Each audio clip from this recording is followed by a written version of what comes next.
Welcome everybody to Alchemist of Self podcast. Today I am so honored to have the wonderful guest who is an absolute powerhouse in both intellect and in the heart. We've got Jan, who has a PhD in psychology and a career spanning work with the FBI, CIA, Homeland Security, and so much more. Jan is redefining intelligence through her concept of authentic intelligence. This groundbreaking idea weaves together mental, emotional, and spiritual intelligence to empower us in creating the lives and the world we truly desire.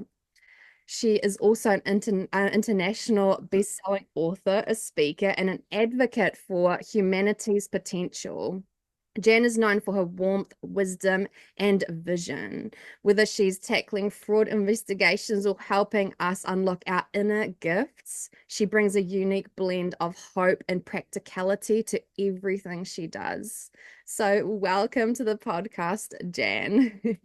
My dear, sweet Michelle, I'm so honored to be with you, and I thank you from the bottom of my heart for the warm welcome and for all of your kind words, and a warm hello to all of your listeners.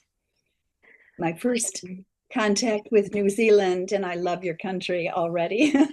I know we welcome you warmly and so excited to have you share the story of your journey of life. I mean, it's just absolutely incredible. And I'm so personally so excited to hear how your journey has weaved into what you are currently, what your mission has been, what your vision has been for humanity, the possibility that we all carry. And that is truly what this podcast is all about.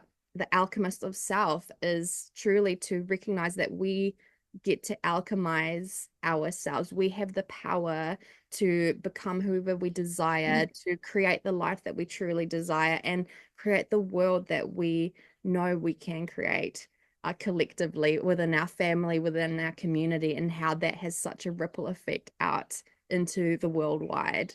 So let's get right into it because I am so excited to hear more about you. So just diving straight in, what sparked your journey into your transformation into self alchemy? Is there a pivotal moment in your life, or is it something that has been a natural occurrence throughout your journey? It really has been a miraculous it's a confluence of factors, but there were some hints as I look back. For example, I grew up in the Chicago area, and I watched Mayor Daley's photo with organized crime figures on the cover of the Chicago Tribune every Sunday.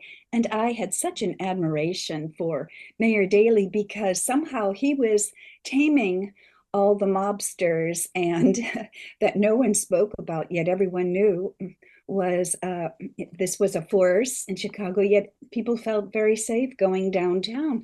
So Mayor Daley was this kind of like a he was almost mysteriously it was like there were myths about how he did things. So I was fascinated with him. And how was I to know that later on in life, I too would be tapping into the world of organized crime, but also then reflecting upon what impacted my heart.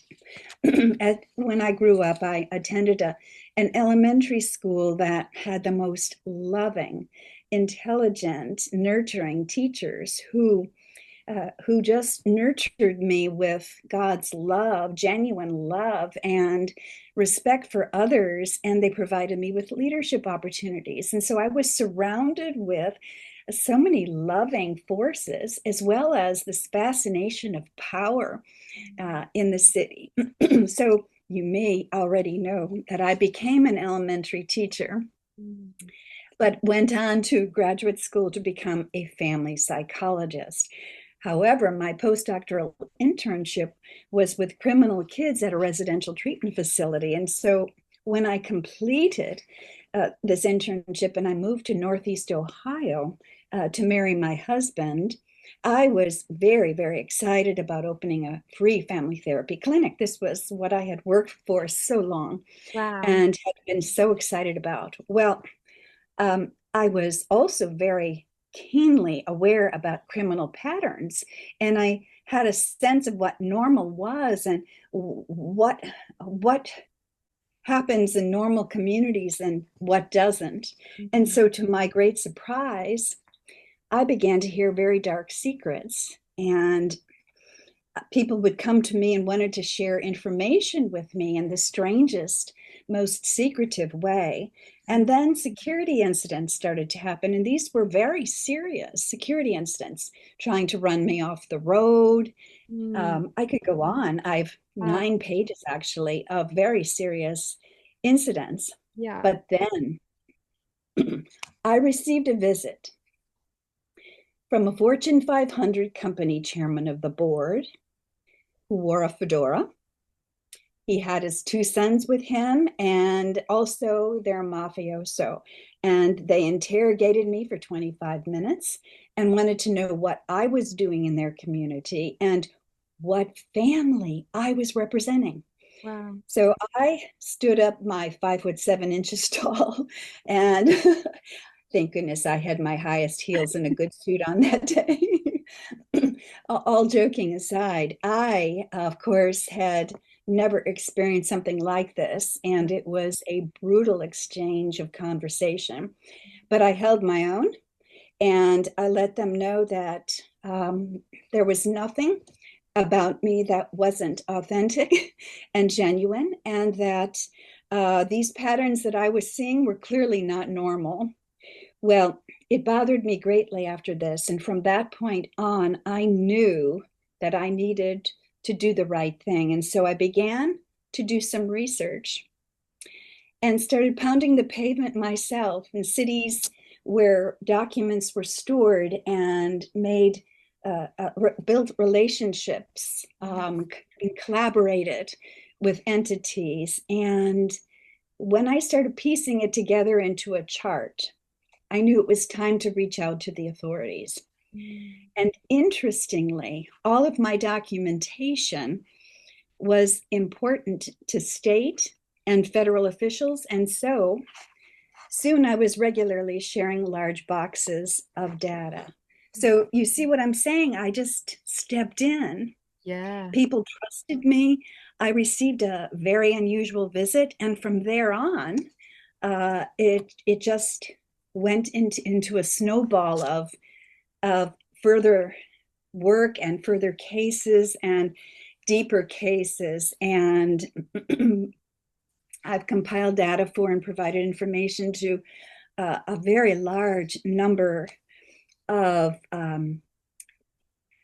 federal and state authorities in every dimension. Wow. And it was wonderful to be trusted by Mm. the authorities. And it was a hard earned trust because documents don't lie.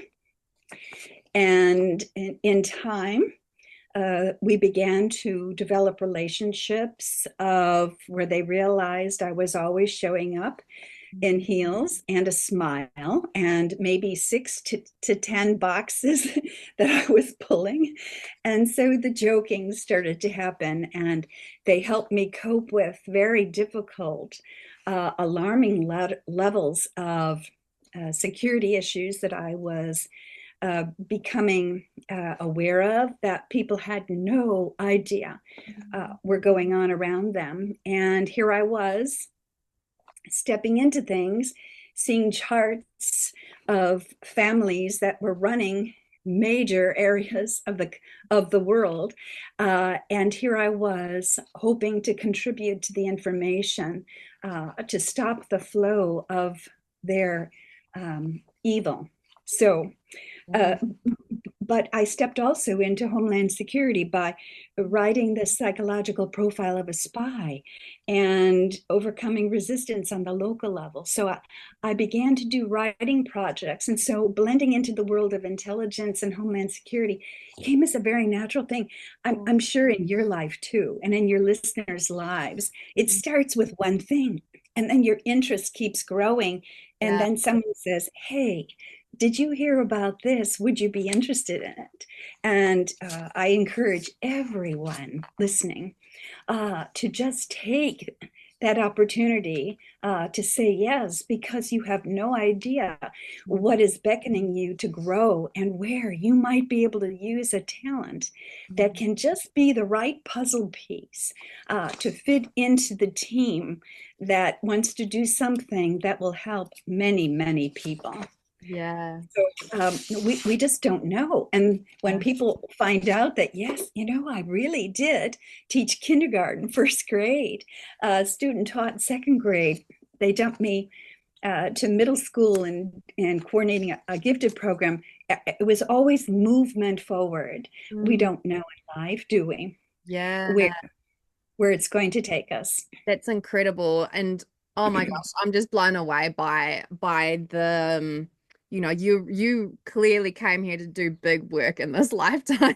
Like that's very evident with the timeline that you can probably look back on now. At the time when we're in it, we don't really, see it because we're so deeply in it. But when you can actually step back, connect the dots backwards, you do start to recognize the thread that almost is so obvious of how it's all played out for you in your purpose and your life purpose. And I mean, I'm a spiritual life coach and a soul purpose coach, so I'm all about like following that thread, following your highest excitement, being so in tune with your own inner wisdom, your own inner guidance, your own intuition, to keep following the threads of your path and let it unravel for you. So if you feel like you're trying to force yourself into a version of success that actually doesn't feel right for you, here's the thing: you're literally designed for a specific way of moving through this world, of making decisions and creating impact. And if you're feeling stuck,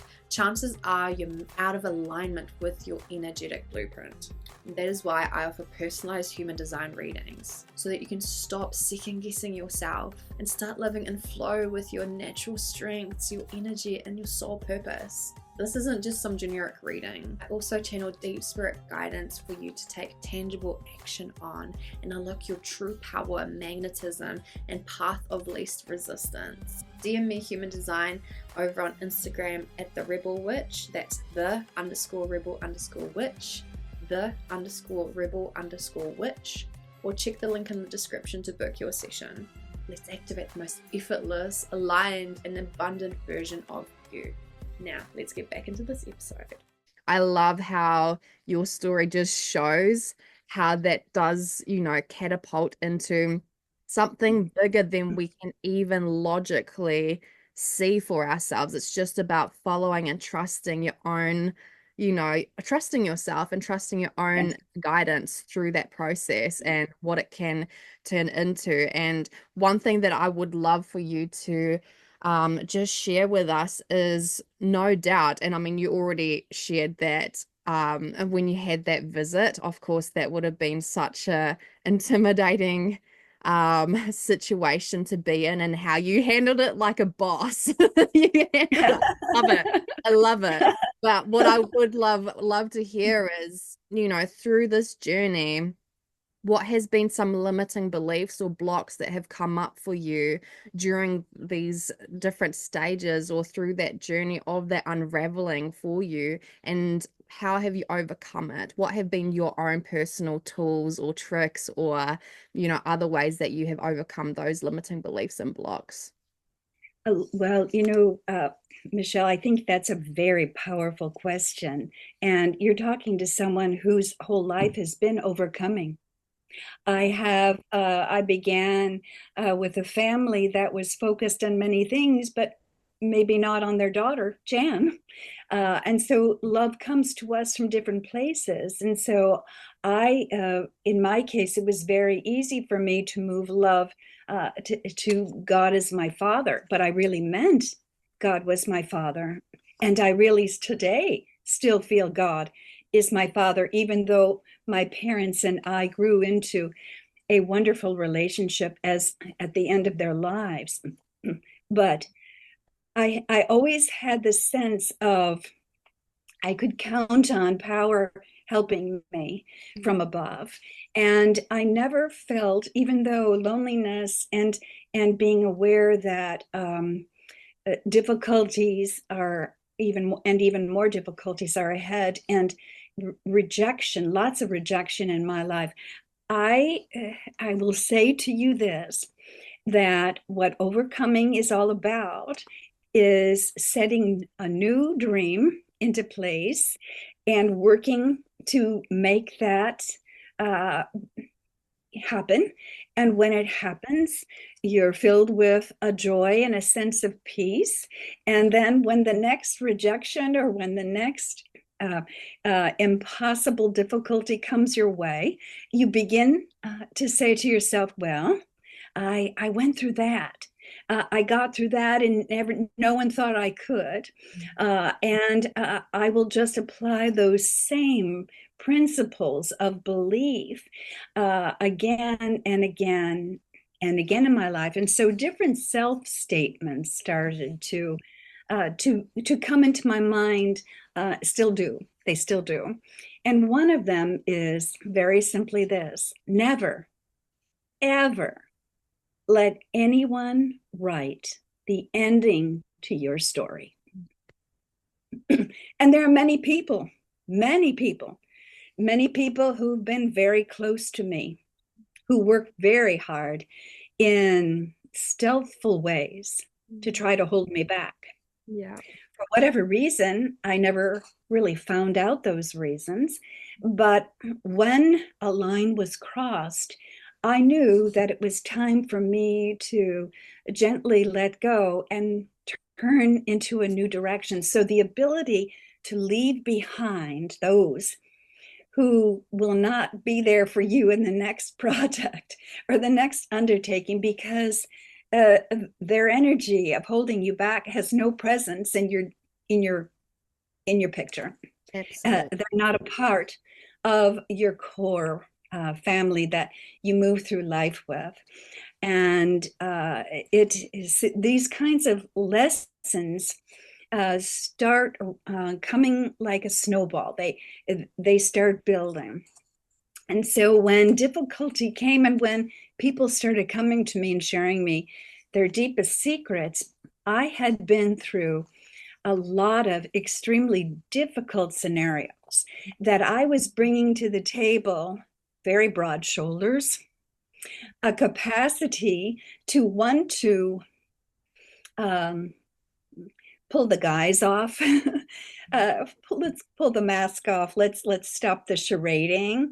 While I would say, I'm so happy to meet you. And I was very delighted to be working front line or right beside them, while they knew exactly I was seeing who they really were and what they were trying to set up. So that kind of a mindset is essential, especially for living today. And I'm so glad that I had enough time for solitude in my life to uh, to realize these things. And I still have those moments of time to reflect and to meditate early in the morning. Yes. With a nice cup of coffee. I have a certain yoga position I sit in, and I just immediately center. I just am there, and I'm in that zone of where I have always been able to count upon. I've always been able to tap into, and where I spring from each day. It's my source. So the gratitude for the people who have given me examples of such profound love and unconditional acceptance of even this, Michelle, achievement. Yes. Achievement. Some families don't want their children to achieve. Yep. Some do, but you can be in a family where, oh no, I'm not interested in attending that. Yeah. Because what would I say that there's going to be this honor given? So there's all kinds of ways Mm. twisted scenarios that I say that prepare you for peculiar patterns that humanity shows. And Mm. so I feel especially fortunate that my childhood, my high school experience was extraordinarily loving. Mm. We look back on many things, as you say, and connect the dots, Yeah. uh, and where people promoted me to be a leader, they encouraged me to be a leader, and then where people were afraid that I would become an even stronger leader, but it doesn't ever change the center. No, Mm. no matter what has been tried, no matter what outrageous security incident that still to this day, can you believe, still to this day, I have situations that shake my husband to the core. I would rather not go into to these things, but it is a part of the work that I do. But maybe, and each time there's always a way for me to step away and remain safe. Mm. But in my work that I do, I try very hard to not proceed as I work to, I call it promoting the power of good.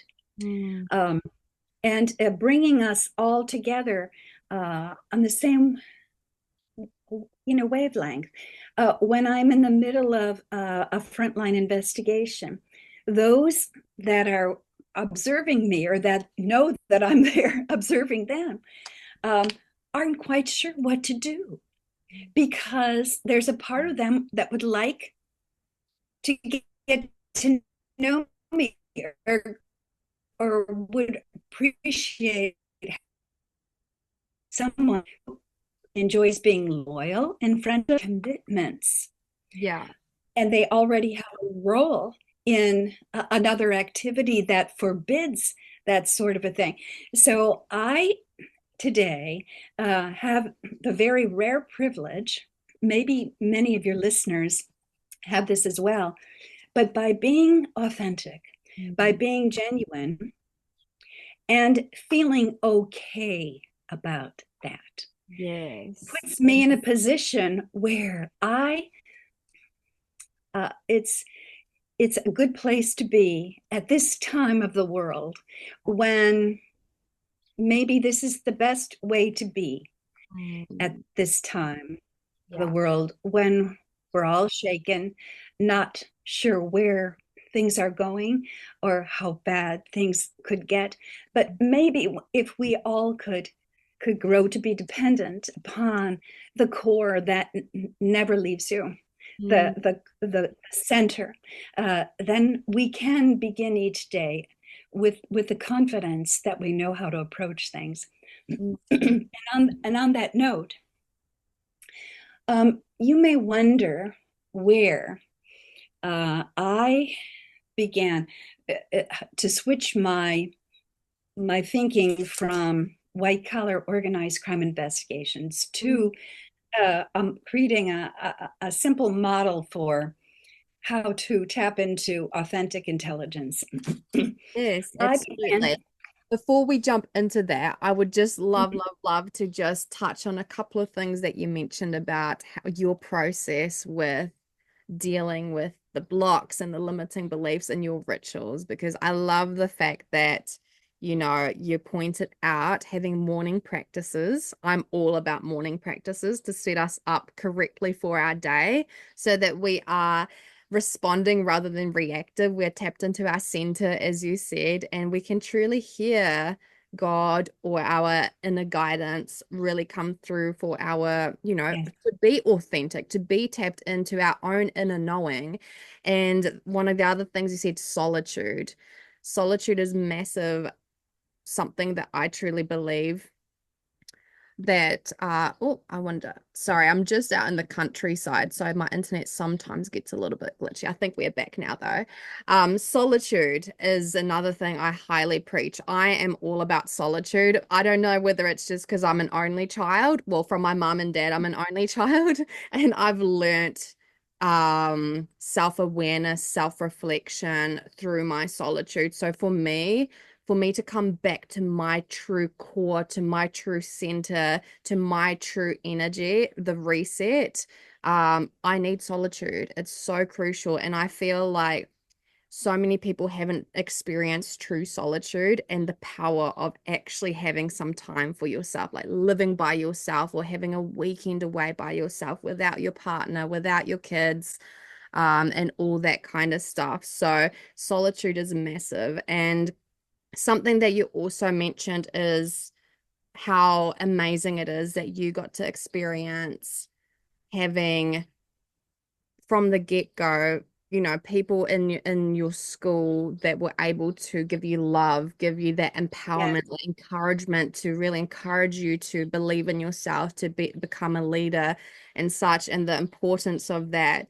What would be, before we jump into the potency that you were just going to share, what advice would you give to someone who hasn't had that experience, who hasn't, who's still possibly trying to just cultivate that self-belief in themselves that they truly are deserving of love for themselves, of worthiness for themselves, but also having the kind of connections and relationships around them, like you said, about boundaries, letting go of people who can't come into the next season of your life. They're not in alignment. They don't have their, you know, your best will at good or in their intention.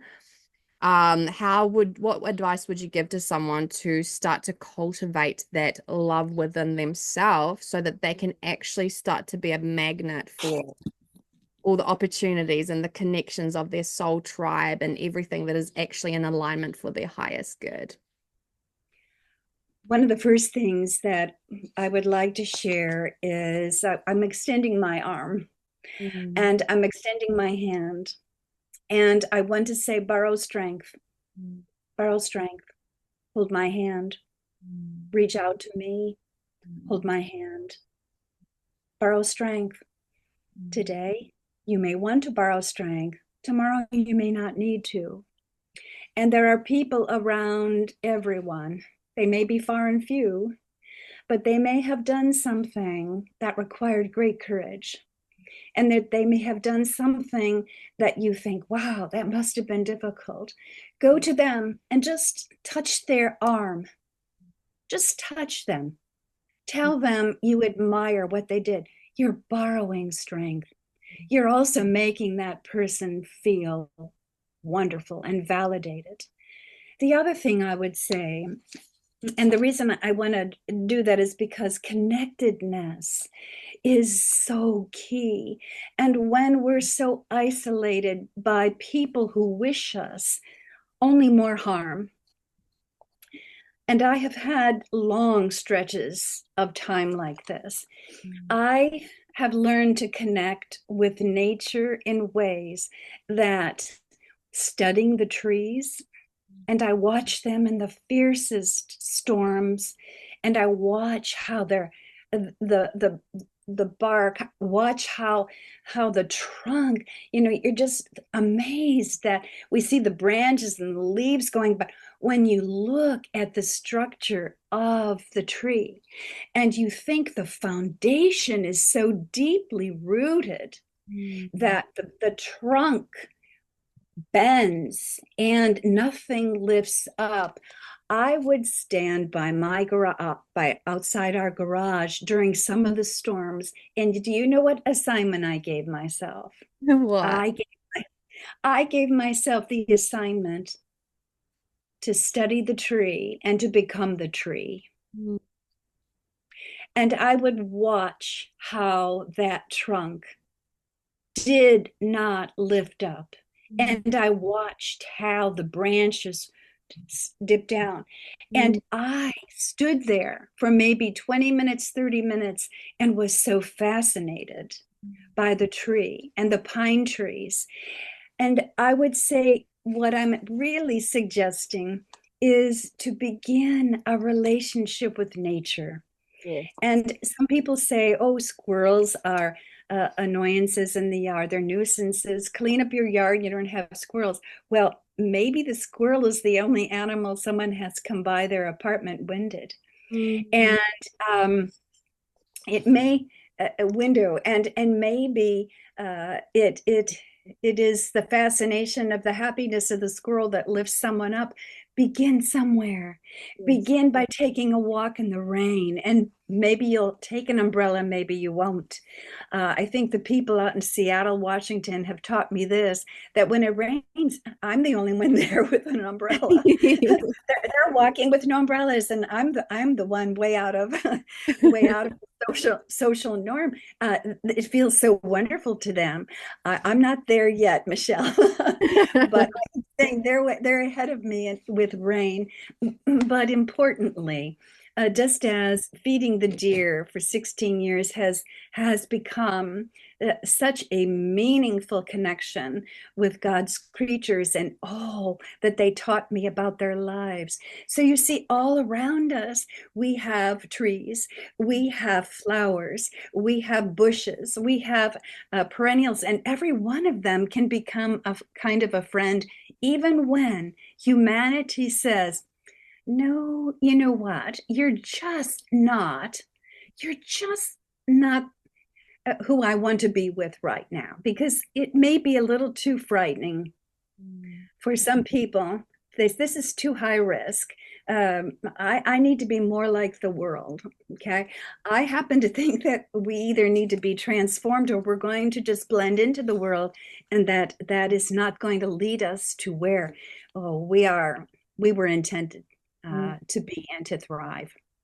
I love this so, so much. It made me all warm and fuzzy as you kept saying, speaking the truth.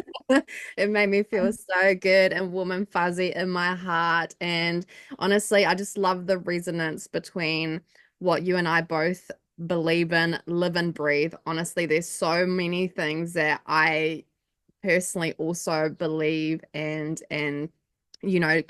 curate my world with these different ways, and some of it's so simple, but I feel we sometimes really need the reminder of the simplicity nowadays. It's become such a complex world, so overwhelming in the mind, that we sometimes literally forget the most simple natural ways of being, like even just the simplicity of just Just being. being. Sometimes we need to be reminded of that, of coming back into the body, coming back into nature, connecting with who we are, which is also nature. And I love that you mention about just finding that connection, that love, that abundance, that gratitude of being present with what already exists around us, the animals, the plants, the sky, the stars, the moon, the sun, all of it, and just really finding that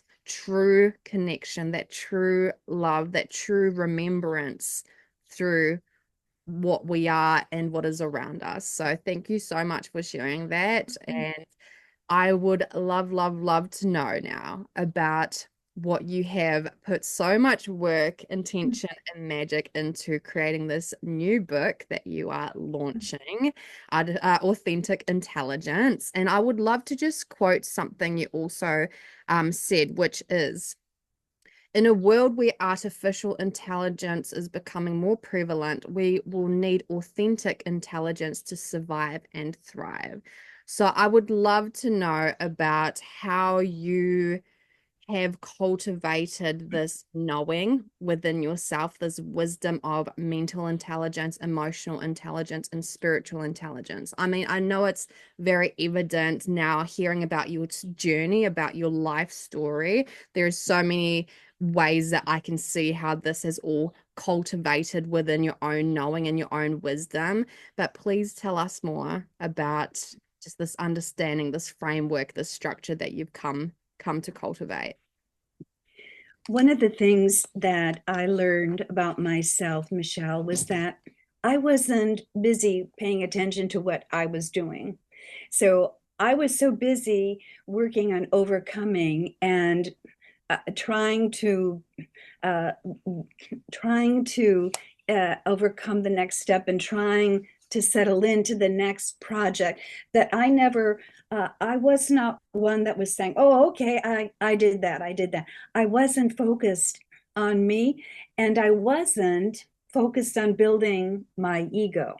So I was so wrapped up in the process of being in the zone of producing in a way that others began to notice was different. Now, remember, I wasn't aware of this, Yeah. but when during my exit interview at the residential treatment facility, before I left to come to Ohio to marry my husband, my supervisor asked, Jan, what do you feel it was that you did with the criminal kids and their families that impacted them so greatly?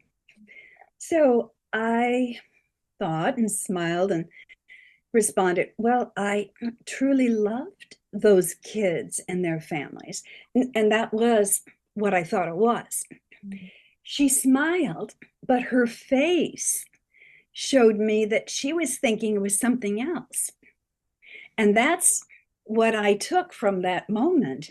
The second conversation that I want to share that alerted me that I was doing something differently than many came a few years later during a conversation with some federal agents.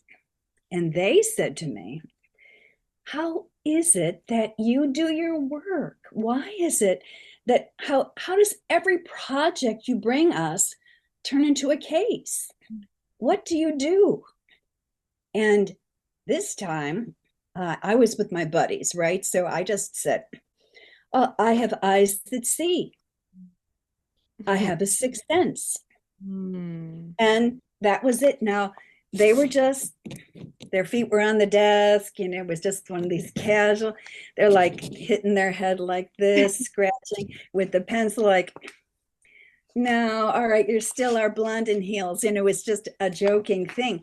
But I was impacted by their backhanded compliment that even though I had my own unique way of bringing them the data, and we would joke about, yes, I was the most dressed up source imaginable, or forensic behavioral scientist, because I like wearing dresses or suits, as my friends would say. Just was my style. And they were in their uniforms. It didn't matter, because what mattered was what I was bringing, and with the rapport and the collaboration that we had. But what came out of me was that I had a sixth sense. Mm. So that registered. The third conversation came when I was promoting my first book last summer with Oscar. And this book was very difficult to write because it detailed the joys and sorrows of our golden retriever, Oscar's. He discovered his own cure for his cancer. So to cheer myself, excuse me, I began to post things, creative tips on Facebook. And many of my Facebook friends started to enjoy them. And there was lots of conversation and chatting with people that I would run into when I would be running errands. But it was during a conversation with a Facebook friend who was a former Associated Press bureau chief Mm. that an interesting response came from me that startled me and surprised me. And he asked, Jan, where are these ideas coming from? How are you coming up with all these tips? And I surprised myself at my response. And what I said was, imagine three interrelated circles.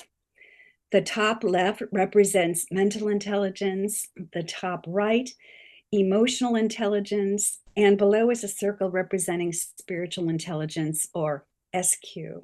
Mm. So IQ, EQ, and SQ, the area common to all three circles is where I find my knowing. Mm. And he said, Jan, write that down. Yeah. That's our next book. And that area common to all three circles is what I now refer to as authentic intelligence, or AI plus. So when we talk about how journeys continue, and the people that weave into our lives that enrich us, I would never, Mm. all three of these conversations enriched me. I was not focused on where I was growing or what unique qualities I had developed. They pointed out in me. And here, coming from my center, is the diagram that I now use, and that as I advocate for authentic intelligence, about feeding our three separate intelligences so that we can tap into the wisdom and the joy and all of the beautiful knowing that comes from having an authentic intelligence that's developed. I love, love, love, love, love that story so much. I did briefly see that on your website about your book, and how um the thing that really sticks out to me through sharing this story is the fact that you have always stayed heart-centered. You've always led with your heart, and that you have always just continued following, like you said, your sixth sense, being connected into your own inner guidance, or God, or your higher self, or your intuition, or your psychic abilities, whatever name, or whatever you want to, connect it as. You have had that connection with that to lead you. I'm also personally constantly living and breathing, being tapped into this. I'm everything. It's so natural that I don't even think about it. It's just part of who Yes. I am, and it's something that I'm constantly throughout since I was a child. Same thing. I've always followed it. Of course, I've made mistakes or not listened as we do, but mostly Sure. I'm always connected to it, and that's just something I really want to point out to the listeners is the power of staying heart connected, heart led, and staying tapped in and trusting your intuition on your path. The combination between those two is never going to lead you astray. It's when we can let go of having to always logically try to think of the next. We're disconnecting from our heart, we're disconnecting from our intuition. The mind plays a powerful role for sure, but it doesn't know more than what our heart and our intuition knows, and how it can just suddenly, just in such a random moment, you have your breakthrough because you have been Yes. just following your authenticity, as you say. So thank you for sharing that story, because it just really shows how you never know when it's going to show up, when the insights or the right conversation or the right moment or the breakthrough for you. And I feel it's something that a lot of people need to hear, because especially for my listeners, my community, a lot of us are, really following the path of authenticity, of living into our purpose, of being the trailblazers, the ones that pave a new path, following our heart, following our desire, following wanting to create an impact in this world. And it's so common to have those moments where it feels like things just aren't quite happening, or you're not having your breakthrough, and you can lose the hope, or feel like it's never going to work for you. And something I preach as well a lot is the saying, and I'm not sure who quoted this, but that you only lose if you give up.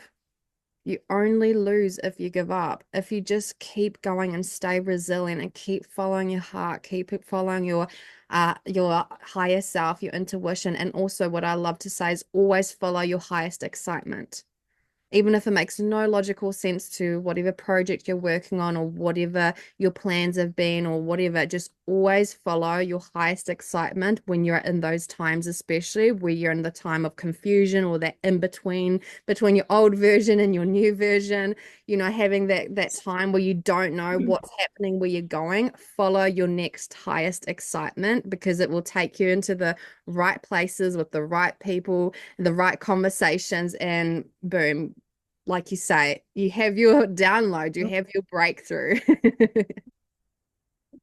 I love your, I love that description of your, do your clients, do your colleagues talk with you about how to manage the emotions of others, or how to manage their own emotions while they're going through these difficult stretches?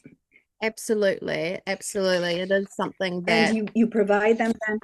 yes, yeah. So I take a very holistic approach in everything that I personally do, but also what I uh coach and mentor and guide my community, but also my clients through, is to have that self-regulation, having that groundedness, and to have that clarity for yourself through different practices such as breath work and EFT and journaling, mirror work, shadow work is a massive part of my core base of everything that I do.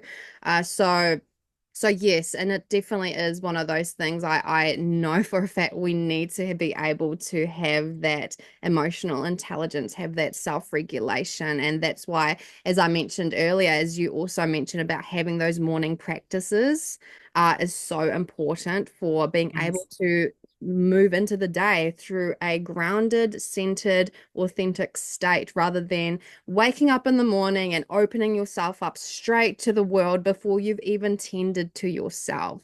And, I know it's a battle that we always battle. We're not perfect with it. I'm not always perfect with not reaching for my phone. It's a constant battle. I do, really have to try to not do that and make sure for the first hour I don't touch my phone. I just make my cup of cacao and have my time with my cat and do some stretches or dances and breath work and all that kind of stuff. But I also sometimes fall into having the moments where I reach for my phone. But emotional intelligence, it's something for sure. And I would love for you to yeah, expand on that if there's something that's coming through for you or that you would like to expand on with emotional intelligence. Well, one of the things that I found interesting about when I started really reading more about it and breaking it down, so that I could I could offer some firm suggestions that were research, evidence based. And we know that Daniel Goleman wrote this book, Emotional Intelligence, Why It Matters More Than IQ, in 1995. Researchers Mm. named Salovey and Mayer, Mayer, in 1990. So it was 5 years before that. They determined there are 5 key personal and interpersonal skills involved in emotional intelligence. So we know, we've heard a lot about self awareness, and we read articles about how to tell if someone isn't aware. Well, it isn't too hard, is it? No, it's not too hard to pick out those who do not understand who they are. But it's also about knowing your strengths and weaknesses. And it's also about knowing or developing an understanding of whether you can depend upon yourself, is understanding that self-regulation Mm. is an important tool, and Yeah. it's an important ability. So, like Aristotle said, well, anyone, let's take anger. Okay. Anyone can be angry. That's easy. Mm. But to be angry with the right person, the right degree, at the right time, for the right reason, for the right purpose, and in the right way, well, that is not easy. So we could break down every one of the emotions, and it's about talking yourself out of acting on your anger. we can all play these little thoughts and exchanges of thoughts during our moments of aloneness, or when we're driving the car. We can contemplate, well, why is it that I need to be the winner every time, winning? But could I at least let someone win sometimes? Challenging ourselves to this, or even having a dinner conversation at a nice dinner party or a casual pizza party where someone has the courage to bring up one of these topics and say, hey, have you ever thought about looking at yourself this way? These are ways we can bring up interesting, growing discussions at family reunions, at holiday parties, and so on. The third component in emotional intelligence is motivation, getting to know what motivates us, what drives us, and where are our goals leading us. Maybe our goals today are short-sighted. Maybe we might want to think about a longer term goal. Are these goals going to be something that you'll feel good about in 10 years or even 2 years? Now, I know the next one you're going to love too, and that's empathy. And I know that you radiate empathy and the ability to relate and care about the well-being of others. We can just sense someone who just radiates with that kind of love. The fifth is another interesting one, and it's social skills. And this is a fun one to perhaps challenge your audience with, that if we want to do something this winter to expand our emotional intelligence, we might think about reaching out to someone or a certain type of person we've never ever talked to before. You have to begin with, well, first of all, if we want to develop social skills, we have to figure out if we like people. Do you enjoy connecting with people? So before we can even, Jan, wait, don't start sending people out the door to go attend an event. What if they say, but I don't like people. I don't like connecting. Well, maybe that is today, but at some point there will be someone that the connection and the relationship will be so impacting that you will want to try to create another such moment again. But another thing to leave your listeners with is reflecting upon, do people trust you? Do you want to be trusted? Yes. Are you able to pick up the clues and cues in situations that indicate things are escalating for the worse, and finding out a way to bring things back into focus? These are things for us all to think about as we begin the new year. I have Yeah. enjoyed this so much, Michelle. Thank you. Thank you for sharing that. And I know for a fact that my listeners, my community will for sure even just get that confirmation that they actually have a lot of emotional intelligence. I love that you went through that list. And I know for me, I was like, tick, tick, tick, tick, yes, got emotional intelligence. You're So, all stars. You're all stars. You're all stars, and you bring that and share that, as you said, mm, throughout the world and in your everyday living and mm, your professional living. I Thank love you for this that. gift. Thank you so much. And thank you for the honor of being on this podcast and sharing your story, sharing your wisdom. And so, what you just quoted and mentioned about the emotional intelligence and about your framework that came through for you through that conversation that you had that one day, that is all part of the new book that you are launching. So, please tell us where people can find you, find your work, and connect with you. People, your audience can find me at Jan Shwartz. That's JanSchwartz.us.